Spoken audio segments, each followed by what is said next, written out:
الحمد لله رب العالمين،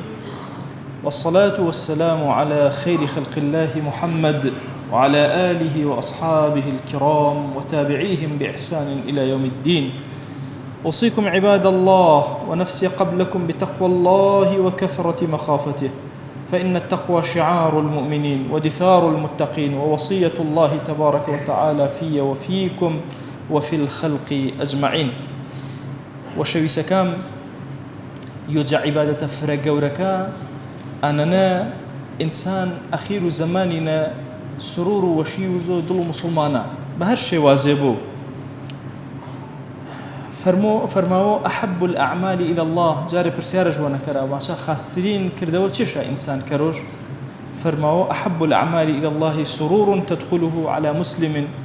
أنا وشيوزي دلو إنسان وإيمان داري دلج وشكري. ولما فرماوان شا هوكاري فرين بأني دلو مسلمان وشكري رنگا نبوش همكاريش كري رنگا زحمتين ابو بلي دمو زحمتي كيشو كسيش شنا مردن سروشيش شنا كري ملي بي تعزيكيش نوشا ملي سرج ملي وانا هر جورة جوركا زانال وران وركا دل وشكرو جيبا جيشكري ملي بي ميماني قوم دوسي كري إنا قرد بيو بنج ماسا بروسي وقوران دلو وران وركا وشكري إنا هرمان فرق قورينا جوان ترين جمال ترين وشويسترين كرده ولا أخوة برسالة وانا كرا كامن فرماوي يوشا أنك وشي وزيد الله إيمان داري إتري إيمان داري خزانكتا زارولكتني همساكتا آوتاتتا جاي كان آوتاتا فرد الوشكرا كتو بلي بيلاشا أسرور وزيج دل شاوة كتو ملينو دورو وينال تصور كرينا أجري فرق ورالسنا ورقرتن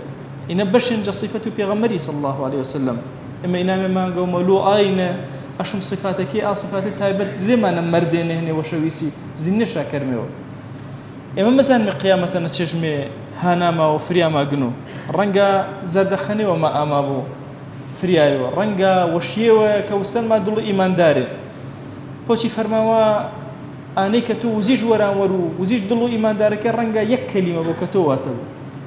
رنقا أبشيري وبو واتبو مجدل ونبو رنگا نا دمو چمي وجوان بو كبروي قشو الواني ورا چني ورا كي اسلام الكردن يان رنگا زردخاني وتوبو كبي ورا كي وشيج وسن دلش سرو اي وشي غلاني خو اجري غورل مو يون جهر ما نفرق ورا كتو كردن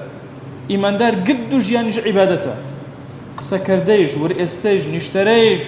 عبادته دلي مزقي شينا برو مزقي شر باسنان ايماندار اكسنيه تنها مزقينا ايماندار أكسنا ياننا صفات إيمان داري جور جرتن بازارنا ورج جرتن كارو كسابته وظيفشنا ورج جرتن قد جياني شنا صفة بيغمرياني صلى الله عليه وسلم ورجرتني عبادتي كارو قد عبادتها جيانو إما قد رازيانو بعبادات بجمال جواني عبادتي ديوجا عبادة جوانك أنا نك وشي وزمي دلو يكتري جاري شانا هن وشي رنقا دصل آدا وسرو هتيمي ورا كأجري وفرق ورا الدس كوتن رنقا كسي وفراه خاون مشكلة وتعبي وقورئنا سروشانيش وتو حيتش البان نكريان بس تنهاتشن قسي وكمل بي كردن رن مايل كردن رنقا قشتياري ونو آمان راج ونقوم بينا تو راو شان دان دلو وش كردن يان تشيول بانورتن وبروي وشو بدلي وشو سرور الوستن ورا ورو دلكا هر جورة جوركا سرور الوز ورا ورو دلو هرش كسيوه إلا أخوة جل جو درو خير ونكرو بري خير ونكرو رحمة كيانو بيل إيا رحمة أخوة جل جو فرق ورن إي وشيك وزمنش دلو يكتري بهو رحمة دزجير ما بو ضلني بدي جاي شانهن بيق وشي وزيج دلو مسلمان قد جيان القنوش فاريتو بكسي وتر أي إيمان دار قد صفتها ويرتنا بونا ويرتنا نشو دائما ويرتنا بوتشني إيمان دارا حاول ضيو محاولة كري وشي وزي دلشا خوا بي خاطرو قوري ويش وشي وزو دل إيمان دارا ونصرتو إيمان دارا بو بي خاطرون أما جوانكا ويش خوا داوا ونكرمي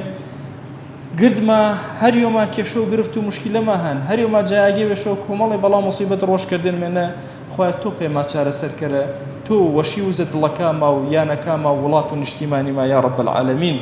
وأوصيكم أيضا بالصلاة والسلام على رسول الله حيث أمر الله تبارك وتعالى في محكم تنزيله قائلا إن الله وملائكته يصلون على النبي يا أيها الذين آمنوا صلوا عليه وسلموا تسليما. اللهم صل على سيدنا محمد وعلى آل سيدنا محمد، وبارك على سيدنا محمد وعلى آل سيدنا محمد كما صليت وباركت على إبراهيم وعلى آل إبراهيم إنك حميد مجيد. اللهم اغفر للمؤمنين والمؤمنات وللمسلمين والمسلمات ولمن أنشأ هذا المكان. اللهم أعز الإسلام والمسلمين وأهلك الكفرة والملحدين. اللهم انصر من نصر الدين، واخذل يا رب من خذل الإسلام والمسلمين.